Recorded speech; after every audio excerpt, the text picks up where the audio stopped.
Baba muumba mbingu na nchi, umefika majira Bwana ya kusikia sauti yako. Yesu wa neema Bwana, ni siku yako ya kipekee uliyochagua, na hivyo Bwana wakatupendeza wewe mwenyewe kwamba tuje nyumbani mwako ili ukapate kunena na mioyo yetu. Basi majira haya Bwana, tunaalika uwepo wako ukapate kushuka mwenyewe, Mungu wa mbinguni, kunena na maisha yetu. Watupatie neema ya kusikia sauti yako Bwana na kuipokonya katika mioyo yetu. Wacha Roho wako Mtakatifu Bwana akatuhudumie kwa namna ya kipekee. Niliyesimama Bwana, sina ujumbe machoni kwa watu wako, lakini Bwana nahitaji neema yako inayotoka juu mbinguni. Ukanene nami nikanene na watu wako, Simba wa Yuda. Takasa kinywa changu, takasa mawazo yangu na moyo wangu, kwamba majira haya unitumie Bwana kama chombo. Neno lako Bwana linalotoka juu mbinguni, waachilie Bwana funuo za kipekee, nami Bwana nikapate kupaza sauti kwa ajili ya ujumbe wako. Wacha yote takayanena Bwana yawe yametoka kwako, na yakupendeze wewe na yakupendeze sisi katika maisha yetu. Kwa Yesu Kristo twaomba tukiamini. Amen. Bwana Yesu asifiwe. Amen. Happy New Year. Happy New Year. Happy New Year. Happy New Year. Watoto, Happy New Year. Kila mtu alivuka vizuri, si ndio? Amen. Bwana Yesu asifiwe. Amen. Nami nashukuru Yesu wa neema kwa sababu amenilinda mwaka ule wa 2005 na pia amenifikisha salama katika mwaka wa 2026. Sisemi kwamba ni nguvu zangu, lakini ni kwa neema yake tu. Na wewe najua pia Bwana amekuwa mlinzi kwako, hivyo tukionana hivi kwa mapenzi ya Mungu. Bwana Yesu asifiwe. Ni furaha kuu kwa sababu Mungu mwenyewe alipendezwa nasi. Sisi kupendezwa naye, lakini alipendezwa nasi na akatupenda jinsi tulivyo na kupatia neema hii ya uzima. Hivyo tukiwa hapa katika nyumba ya Mungu ni kushukuru, kwa sababu mwaka huu wa 2025 ulipokuwa nafunga, mambo yalikuwa mengi, tuliyaona kwa runinga, na zaidi ya yote mengine yalikuwa kuvunja moyo sana. Lakini mimi na wewe Bwana akatuhifadhi na akatupatia neema hii ya bure ambayo tunaendelea kuishuhudia katika maisha yetu. Bwana Yesu asifiwe. Tunataka kuingia kwa neno letu, na kichwa cha somo letu la leo ni kwamba kazi yako itapata thawabu. Bwana Yesu asifiwe. Amen.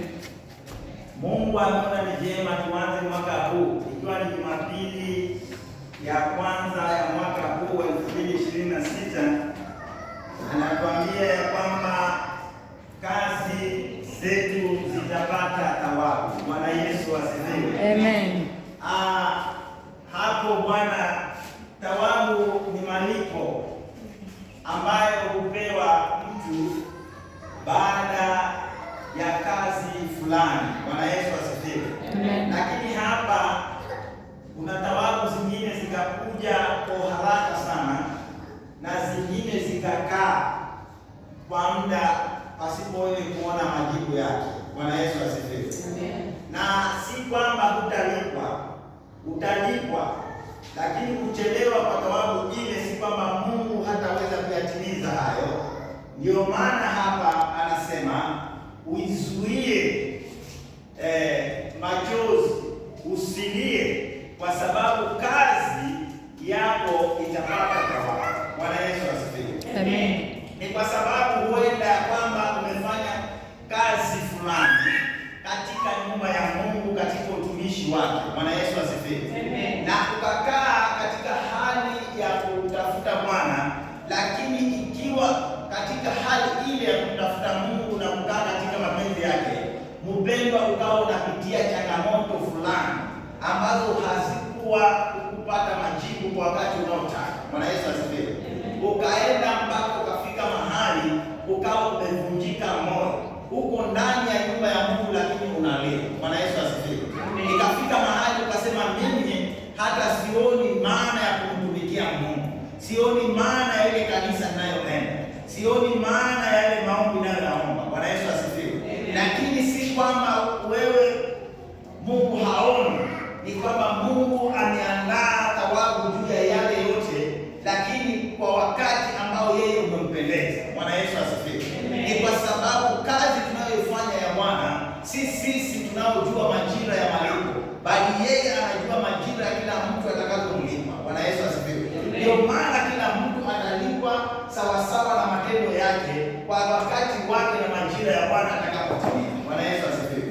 Hapa tunaona mtu ambaye alikuwa analia, na huenda kwamba mpendwa, kuna mambo unalia, watu hawaoni, lakini unalia, umedharauliwa ya kutosha mpaka imefika mahali unajiona kwamba hauna maana.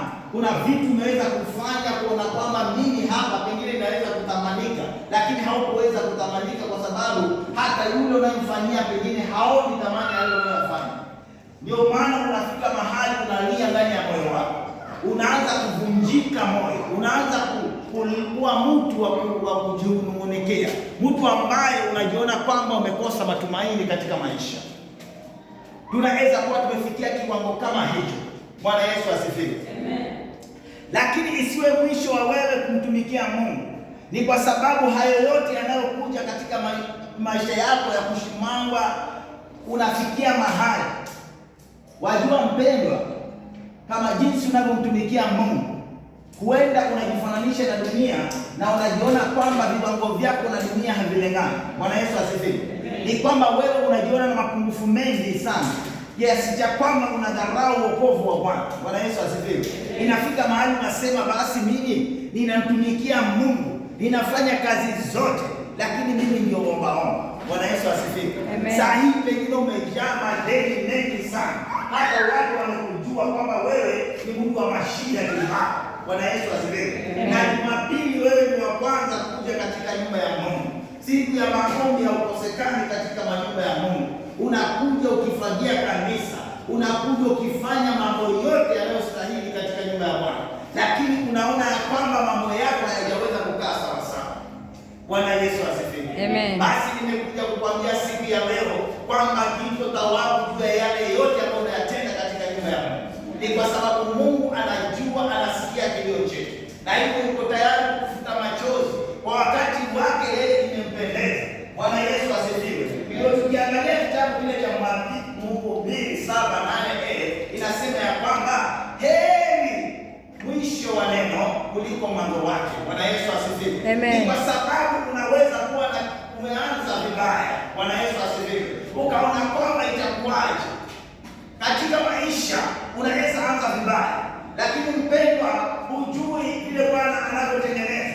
Ni kwamba kama katika dhoruba unayopitia mbele kumeandaliwa mazuri mbele yako. Bwana Yesu asifiwe. Hivyo mwanzo wako usikudharau, ukavunjika moyo kwa jinsi ulivyo sasa, ukaona kwamba itakuwaje. Lakini nakwambia mimi, mmea wowote ambao una matunda mazuri, miaka yake ya kumea na kuproduce matunda yake kupitia dhoruba zote. Unaweza kupanda leo mmea ukapitia mvua, ukaja kiangazi, ukaona unataka kufa, ukaona unakufa, baadaye ukaona tena mvua imekuja, mpaka kitambo uzae matunda, imevumilia kutosha. Bwana Yesu asifiwe. Na wewe usijiangalie hapa, ni kwa sababu mwisho wa mambo yote Bwana ataleta faraja katika maisha yako. Hakuna vile ambavyo utapitia uone kwamba utaisha ukiwa ndani ya Yesu. Bwana Yesu asifiwe. Mungu tumaini la kweli, ni kwa sababu mwisho wake Bwana ameahidi ya kwamba mwisho wake wewe utafurahi. Bwana Yesu asifiwe. Haleluya. Amen. Unajua unaweza kuwa na mwanzo mzuri sana, na mwanzo mzuri wake ukafurahia sasa, lakini mwisho wake ukawa mbaya. Bwana Yesu asifiwe. Haujawahi kuona watu wameanza vizuri, lakini mwisho wake ukaambia huyo mtu alianza vizuri, hata maisha yake tuliyatamani kwa sababu ya vile alivyokuwa. Ni mtu ambaye alikuwa na maisha mazuri sana, lakini baada ya muda utapata mtu huyo amerudi mahali ambapo wewe ulikuwa. Bwana Yesu asifiwe. Hivyo wewe usijidharau jinsi ulivyo. Wacha nikwambie mtu wa Mungu, kama jinsi njia za mbinguni ni nyembamba, na kwamba ile ya dunia ni pana, ndivyo ilivyo. Wakati mwingine ya dunia inaanza vizuri, hata hapa inameremeta sana, inatengenezwa na vigezo vizuri, na wengi huifuata kwa sababu wanaiona kama hii njia ndiyo nzuri, ina vitu vizuri vizuri. Njia ya mbinguni haionekani kwa mtazamo wa kupendeza, na wewe ya kwamba unaona kwamba hii njia mbona ina mashaka mengi sana, lakini Bwana anasema mwisho wake utafuta. Bwana Yesu asifiwe. Haleluya. Ndio pale anamwambia Isaya 3:10 anasema hivi, waambie wenye haki wote kwamba watakuwa heri, kwa maana watakula matunda kwa kazi ya matendo. Bwana Yesu asifiwe. Yaani wewe uliye ndani ya Mungu utakuwa heri, ni kwa sababu kazi yako haitakuwa bure machoni kwa Bwana. Kuja kwako katika nyumba ya Mungu si bure. Huende ya kwamba umekuwa mwaminifu hata katika fungu lako la Mungu. Huende ya kwamba umekuwa ukitoa kwa ajili ya kazi ya Mungu ende mbele. Lakini wewe unaona kwamba unatazama kwamba jinsi unavyotoa ndivyo unavyonunua vita katika maisha. Bwana Yesu asifiwe. Na hivyo ndivyo ilivyo. Wakati ambapo unamtumikia Bwana, unapofanya kazi ya Mungu, shetani yuko mbioni kukuletea mawimbi ya kukuonyesha kwamba hata hicho unachokifanya kitakufaa. Bwana Yesu asifiwe. Lakini hiyo ni kufanya wewe uvunjike moyo. Lakini Mungu mwenyewe anajua kwamba kile unachomfanyia wewe si bure, bali anaandaa thawabu juu yako, ya kwamba kuna malipo yale unayofanya katika nyumba ya Mungu. Bwana Yesu asifiwe. Kwa hivyo usione kwamba umetoa zaka katika nyumba ya Mungu, umeweza kutoa shukrani kwa Bwana na ukaona kwamba kwa nini mimi nafanya haya yote, lakini mwisho wa siku ninapata kwamba niko na changamoto. Bwana Yesu asifiwe. Changamoto ulizo nazo mpendwa ni za muda. Bwana Yesu asifiwe. Mungu tunayemwabudu ni Mungu wa neema tele, Mungu ambaye anatupatia nguvu. Ndio pale Paulo tukisoma katika kitabu cha Korintho wa kwanza mlango wa 15 mstari wa 58, basi anasema hivi, Paulo anawaambia Wanakorintho, basi ndugu zangu wapendwa, muimarike, msitikisike, mkazidi kufanya kazi ya Bwana siku zote, kwa maana damu yenu sio bure katika Bwana. Bwana Yesu asifiwe. Amen. Yaani yale matendo mnayoyafanya kwa Mungu si bure. Yale mnayojisumbua kumfanyia kazi Mungu si bure. Mpendwa, si bure. Kuna watu wamevunjika moyo hata wa leo, hata huwezi kuwaona ndani ya nyumba ya Mungu, ni kwa sababu ameona kwamba Mungu anakawia kuwatendea yale wanayotaka. Bwana Yesu asifiwe. Amen. Wajua mwanadamu anakuja na matarajio yake. Anakuja akijifikiria kwamba mimi nimekuja na nimepanga huu mwaka Bwana nitendee jambo fulani. Lakini unapompangia Mungu, mpendwa, ujue kwamba Mungu haendi na mawazo yetu. Bwana Yesu asifiwe. Mungu hupanga yeye kama Mungu, kwa sababu yeye ndiye anayekujua wewe. Amejua siku yako ya kukuinua na anajua siku yako ya kukupatia shwari katika maisha yako, na anajua kwamba utapita katika mawimbi. Ni lazima uchemshwe kidogo ndio utoke ukiwa umeiva. Bwana Yesu asifiwe. Haleluya. Wajua ukienda mbichi tu hivi huenda kwamba ukachukulia wokovu rahisi, lakini utakapochemshwa, uchemshwe, utakapoiva, utatoka na ushuhuda wa kudumu maishani mwako, na hutaweza kuiacha njia hii. Ni kwa sababu ushuhuda utakaokuwa nao wa yale Bwana ameweza kupitishia, na mpaka pale umepakofika, hutaweza tena mtu kuja kudanganya maishani mwako, kuambia Mungu si Mungu wa kuhurumia watu. Bwana Yesu asifiwe. Amen. Utakuwa na ushuhuda, na hata mtu atakapokuja kuambia kwamba tazama wewe unatumikia Mungu unapata faida gani, utakuwa na sababu za kusema machoni kwa watu kwamba mimi wakati fulani nilikuwa hivi nikakuwa hivi, na Mungu amefanya haya mambo ambayo huwezi kuhesabu. Bwana Yesu asifiwe. Lakini kwa sababu sisi wanadamu tunaangalia mambo yasiyodumu, mambo ambayo hayana mbele na kuendelea, tunaangalia ya leo na kesho. Bwana Yesu asifiwe. Yaani unataka ukija nyumbani kwa Bwana leo, unataka ufanyiwe leo, unataka utengenezewe leo na ukamilishiwe leo. Bwana Yesu asifiwe. Yaani baraka za haraka haraka. Bwana Yesu asifiwe. Ndio maana hata ukiangalia siku hizi wokovu wenyewe hakuna. Kitu nyumba ya Mungu wengi wanataka kubarikiwa, mimi nataka kuwa na hii. Ndio, yes, lakini yote hayo utakapoyapata basi yatakuwa ya kudumu ama yatakuwa ya kupita. Bwana Yesu asifiwe.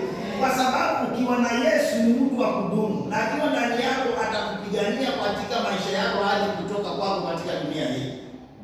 Lakini baraka haiwezi kukulinda wewe. Bwana Yesu asifiwe. Baraka haiwezi kuwa protection katika maisha yako. Ukienda katika Mungu tafuta Yesu, usitafute baraka. Bwana Yesu asifiwe. Ni kwa sababu kubarikiwa utabarikiwa na shida zako utabaki nazo vile vile. Bwana Yesu asifiwe. Unaweza barikiwa, sikatai. Unaweza kuwa na mali nyingi lakini ukakosa uzima wewe. Bwana Yesu asifiwe. Mali sio uzima ulio ndani ya maisha yako. Ukitaka kujua wewe umebarikiwa ni wewe umebarikiwa na Yesu, ni kwamba umepewa uzima ndani yako. Bwana Yesu asifiwe. Ndio pale neno la Mungu linasema kwamba utafuteni kwanza ufalme wake na haki yake, na haya mengine tutazidishiwa. Bwana Yesu asifiwe. Ni kwa sababu tutakapompata Yesu haya mengine tutapewa. Bwana Yesu asifiwe. Lakini ukitaka baraka tu, ziko baraka hata za shortcut, lakini wewe hazikupatia amani. Bwana Yesu asifiwe. Unapata mtu ana baraka lakini anateseka kushinda vile wewe unajiona huna kitu. Bwana Yesu asifiwe. Kuna wengi unaweza kuona mtu ana pesa zake, ana mali, lakini ndio ukae na yeye uulize unakaje, atakwambia hivi unavyoniona mimi na mashaka, tafadhali wewe una kitu. Bwana Yesu asifiwe. Wewe ukafurahia maisha ya baraka ya mtu anayoishi na ukasema mimi nataka kuwa kama vile, ninataka kuwa na nyumba nzuri, ninataka kuwa na gari nzuri, lakini wengi wanalia ndani ya zile gari. Bwana Yesu asifiwe. Wanaendesha hawana raha, wanakaa katika majumba mazuri hawana raha, wengine hawalali, wanasumbuka. Wewe fadhali wewe Mungu anakujalia ile yako kidogo, unalala kwa amani. Bwana Yesu asifiwe. Amen. Haleluya. Ni kwa sababu unaye Yesu anayekulinda, anayekupigania. Bwana Yesu asifiwe. Baraka hazipiganii mtu. Bwana Yesu asifiwe. Hazikupiganii, hazikutetei. Bwana Yesu asifiwe. Hazikupi afya. Yesu ndiye anapeana afya tele. Bwana Yesu asifiwe. Kuna watu wengi hata akiwa na baraka unapata ya kwamba anakula, lakini yeye hata hanenepi, anakonda tu. Kwa sababu gani?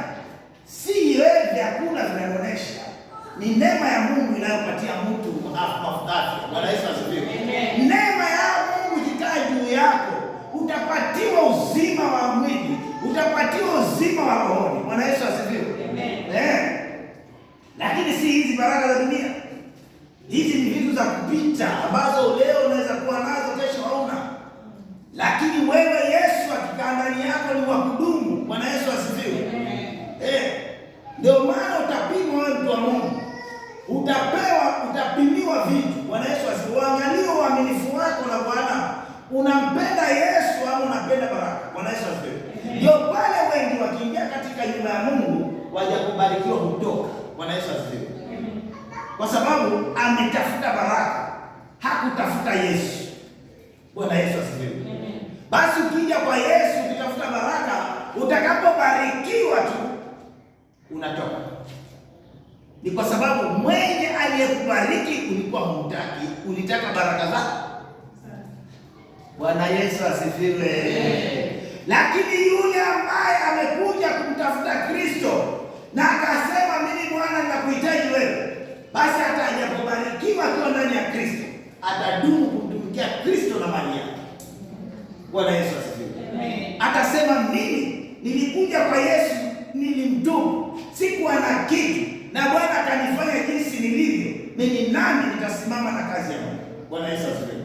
Lakini wale ambao wamekuja tu kwa baraka, atakuja kesho utamwona haji. Pendo namna gani? Jana nilikuwa na mambo mengi, nilikuwa sijui biashara gani, sijui, yaani mtu wa maprogram. Bwana Yesu asifiwe. Ni kwa sababu aliyoyataka ni ya ulimwengu ya baraka ambayo aliyapata, hivyo ametosheka na haya. Bwana Yesu asifiwe. Hana haja na Yesu, ana haja na baraka. Ndio maana saa hii mtu akaja akasema mimi hapa nataka kuwafanyia muujiza, mbarikiwe, muinuliwe, kila mtu atamkimbilia. Bwana Yesu asifiwe. Haijalishi utafanywa nini. Wengine hufanywa mambo mabaya sana, lakini uvumilie kwa sababu anasema nataka baraka sana. Bwana Yesu asifiwe. Wengine hupitia wale Amen. Ni kwa sababu ya kwamba wanatafuta baraka. Na wewe funga mpaka ufe kabisa. Bwana Yesu asifiwe. Amen. Haleluya. Amen. Wapendwa, tukimtafuta Yesu hakuna siku ambayo sisi tutaweza kukosa nguvu ya kumtumikia Bwana. Bwana Yesu asifiwe. Amen. Hivyo wewe ukiwa katika nyumba ya Mungu, ninajua ya kwamba umejitolea sana. Ninajua ya kwamba huenda unafikiria mambo ambayo ungetaka Bwana kutendee, na umejihesabia siku na majira, na ukaona ya kwamba siku zimepita, mpaka watu wanakuuliza ni vipi ndoto zako hazijatimia. Bwana Yesu asifiwe. Wakaanza kusema wewe miaka yako inapita, tunaona kwamba ungefanya hili ungefanya lile. Bwana Yesu asifiwe. Wakaanza kukuhesabia miaka yako na kusema ya kwamba wewe sasa umefika miaka hii, miaka tena utaweza kweli? Miaka wanaita miaka ambayo huwezi make. Bwana Yesu asifiwe. Yaani kama ambaye kuna miaka ukifika wewe mwanadamu hautaweza tena kuwa productive. Bwana Yesu asifiwe. Hivyo ndio wanadamu wanasema. Lakini kwa Mungu hakuna miaka na majira. Bwana Yesu asifiwe. Ni kwamba aliweka ni programu yake. Haijalishi utachukua muda gani kwa katika hali ulio, lakini yeye mwenyewe ukibaki mwaminifu kwake atakutendea yale unayotaka. Bwana Yesu asifiwe. Amen. Haleluya. Huenda kwamba ameruhusu sasa usimangwe na kudharauliwa. Huenda kwamba ameruhusu ulie na kujidharau. Lakini ujue kwamba wakati wake wa kufuta machozi Bwana ukifika atakufuta. Bwana Yesu asifiwe. Amen. Ndio hapa anasema uzuie usilie, ni kwa sababu kazi yako itapata thawabu. Bwana Yesu asifiwe. Ni kwamba kuna malipo sasa. Mahali ambapo kulikuwa na kilio kunarudi kunakuwa na furaha. Mahali ambapo kulikuwa na kifo kunarudi uhai. Bwana Yesu asifiwe. Mahali ambapo uliona kwamba siwezi sasa unaweza. Bwana Yesu asifiwe. Mungu haangalii majira yako wewe, anaangalia majira yake. Bwana Yesu asifiwe. Ndio maana anafika wakati anayafanya mambo tofauti kinyume na unavyofikiria. Akafungulia milango sio, yaani ukaona vitu vinatendeka kwa mwaka mmoja ama kwa mwezi mmoja. Mungu anaweza kutendea mambo mengi zaidi ya unavyofikiria. Bwana Yesu asifiwe.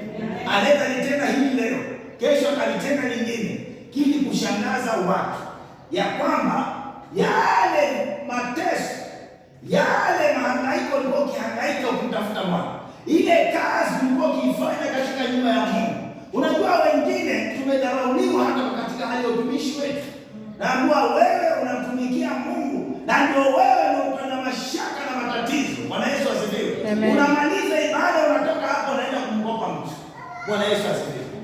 Anakuangalia umevaa vizuri, umetoka kanisani, anakuuliza ni Mungu gani unayemwomba unakuja kunikopa. Bwana Yesu asifiwe. Unamwambia nisaidie, maana kwa sababu ameruhusu upitie haya. Mpaka mtaani wanaanza kuona huyu ni ombaomba. Wakikuona wanasema ule Mkristo wa kuchanganyikiwa ndiye huyu. Bwana Yesu asifiwe. Lakini wacha nikwambie ya kwamba katika hali hiyo unayopitia usijidharau na kuona kwamba Mungu hayaoni haya. Anakumbuka fika kazi yako unayoifanya, na kwa sababu ameandaa malipo yake kwa wakati na ujira wake, Bwana atakutimizia ili iwe ushuhuda kwako na kuwe ushangaze kwa wale watu wamekuzoea. Bwana Yesu asifiwe. Kwa sababu watakuwa wamekuzoea, lakini siku moja Mungu atabadilisha historia yako. Mungu atabadilisha historia zetu. Bwana Yesu asifiwe. Atabadilisha historia zetu. Na kwamba kwa sababu huu ni mwaka 2026 na neno la kwanza limekuja la kutufuta machozi. Bwana Yesu asifiwe. Ni kwamba kunao urejesho katika maisha yetu. Ni kwamba kunayo mambo Bwana atayatenda na kumbua kazi tulizotenda. Wewe ukiwa mtu wa Mungu ambaye unatumikia Bwana, ni kwamba sasa ujue kwamba usimame katika gapi yako, utende kazi ya Mungu kama jinsi ulivyokuwa ukifanya. Hata ikizidi ifanye zaidi ya vile, ni kwa sababu kunayo thawabu utakayoipata kwa Bwana. Bwana Yesu asifiwe. Usilegee. Kama ulikuwa na maombi, omba kabisa. Kama ulikuwa mtu ambaye unashughulikia kabisa fagia kabisa, fanya kabisa, kwa sababu unamfanyia Mungu aliye juu. Bwana Yesu asifiwe. Usifike mahali ukasema mimi sifanyi hii, ninadharauliwa, mimi ndio ninafanya. Unaweza vunjwa moyo hata na watu ambao washiriki nao pamoja. Wakaanza kukwambia wewe ni namna gani, hakuna kitu unafanya, wewe ni kazi yako ni kanisani tu. Lakini nakwambia mpendwa, hakuna kazi ya Mungu inayofanywa bure. Bwana huwalipa watu wake. Bwana Yesu asifiwe. Amen. Kwa sababu muda wako unaotenga kuja katika nyumba ya Mungu, Bwana huo muda atakulipa wewe sawa sawa na mapenzi. Bwana Yesu asifiwe. Hivyo mpaka huu, kama jinsi neno la Mungu lilivyosema ya kwamba kuna thawabu kuu Bwana ameandaa katika maisha yetu, ni kwamba atakufuta machozi na kutoa kilio katika maisha yetu. Huenda unalilia ndani hata watu hawaoni. Bwana Yesu asifiwe. Unaugua mambo ndani yako, una manunguniko umeyajaza katika maisha yako, ni kwa sababu unaona itakuwaje. Bwana Yesu asifiwe. Hata huenda ni nyumba yako ama ni watoto wako. Tazama mpendwa, simama katika damu. Yale ambayo unayofanyia Bwana atakulipa. Bwana Yesu asifiwe. Amen. Haleluya. Amen. Hakuna kitu unafanya hautalipwa, utalipwa. Vumilia, ni wakati wa kupitia haya. Vumilia ni changamoto katika familia yako, lakini nakwambia malipo yako yako. Bwana Yesu asifiwe. Amen. Maana unaweza dharauliwa hata katika familia. Naweza kuwa wewe ni mmoja wa wale ambao wameokoka tu katika nyumba ile, lakini ukapata mashimango kibao. Hata ukitaka kuongea na ambao wanaongea nini. Bwana Yesu asifiwe. Ni kwa sababu amedharau wokovu wa Bwana. Lakini nakwambia kwamba simama jinsi ulivyo. Usijidharau, usivunjike moyo. Kaa katika hali ya kumpenda Mungu, na Mungu mwenyewe atakushangaza kwa kutendea yale ambayo wewe unataka. Bwana Yesu asifiwe. Atakutana na mahitaji yako, atakutana na yale ambayo unayotaka ayatende. Bwana Yesu asifiwe.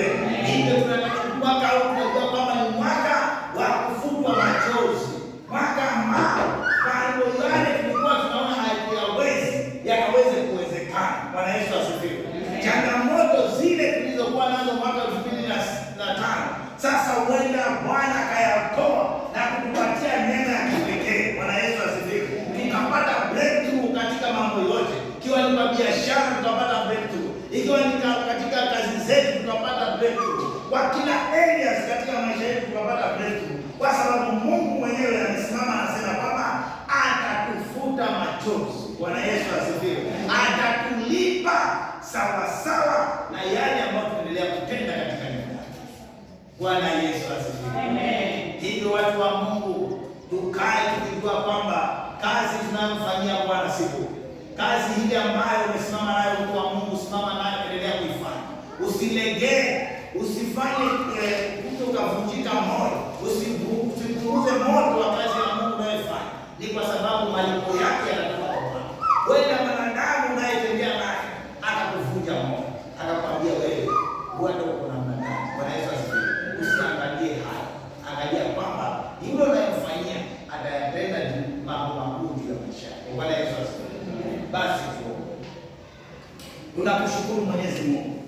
Ni kwa sababu umetuahidi ya kwamba utatulipa kwa kadri ya kazi ambazo Bwana tunaendelea kuzitenda katika nyumba yako. Baba, yatimize mapenzi yako ndani yetu, nasi tukiwa jinsi ilivyo Baba mbinguni. Tunaendelea Bwana kuomba neema yako utupatie kibali, kwamba kwa yote tunayoyafanya Bwana wewe mwenyewe yakupendeze wewe. Kila mtu kamsaidie kwa namna ya kipekee, kwamba katika yale mashimango na madharau tunayopitia Bwana Mungu mwenyewe ukashalia kusimama na kutupatia neema ya heshima juu yetu, kwamba ukatukuzwe katika maisha yetu, ukatukuzwe katika kazi zile tunazozifanya. Mungu ukasimame kwa ajili ya kazi yako, ukaachilie uregesho katika maisha yetu, katika jina la Yesu Kristo aliye hai. Mwaka huu ni mpya na tunaukabidhi mikononi mwako na maisha yetu mikononi mwako Bwana, kwamba ukapate Bwana kutuongoza katika njia yako, ukapate kutusimamisha na kutudumisha katika neema yako, kama jinsi ulivyotuambia siku ya leo kwamba utatufuta machozi, tuzuie kulia. Ni kwa sababu thawabu yetu Bwana uko nayo, utatupatia. Basi Mungu wa neema, yatende mapenzi yako. Tunaomba rehema zako zizidi katika maisha yetu. Kwa Yesu Kristo tunaomba na kuamini. Amen.